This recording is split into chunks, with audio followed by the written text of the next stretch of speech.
बिस्मिल्लाहिर्रहमानिर्रहीम नहमदुहु व नुसल्ली अला रसूलिहिल करीम अम्मा बाद। मुहतरम नाज़रीन किराम, एक साहिबा है समरीन, इनका सवाल है अस्सलाम वालेकुम, एक नाम है मीराल और एक नाम है मीरल, इसके मीनिंग बता दें कि प्लीज़, बहुत मेहरबानी होगी आपकी, मैं वेट करूँगी आपकी वीडियो का। वालेकुम अस्सलाम व रहमतुल्लाहि व बरकातुहू।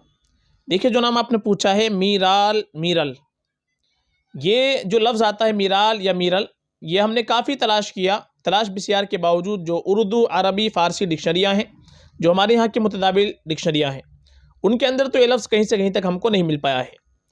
बाकी ये एक लफ्ज़ आता है मीराल, ये तुर्की ज़ुबान के अंदर, तुर्की ज़ुबान के अंदर जो ये लफ्ज़ आता है मीराल या मीरल, दोनों तरह इस्तेमाल होता है। तो मीरल भी इसको लिखते हैं, मीराल भी लिखते हैं, लेकिन तुर्की ज़ुबान के अंदर इसके मनाते हैं गज़ाल के, यानी हरनी के। तो तुर्की ज़ुबान के अतबार से अगर मीराल या मीरल नाम रखना चाहें तो रख सकते हैं, कोई मसला नहीं है।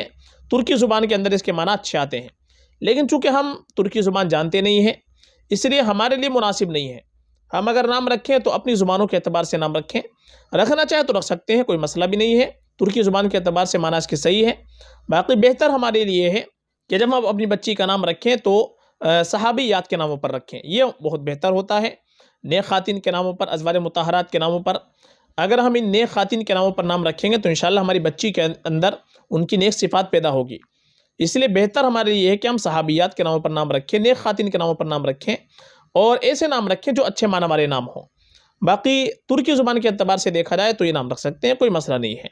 बेहतर यही है कि हम अच्छे नाम रखें, अच्छे माना वाले नाम रखने चाहिए फ़कत, वल्लाहु आलम।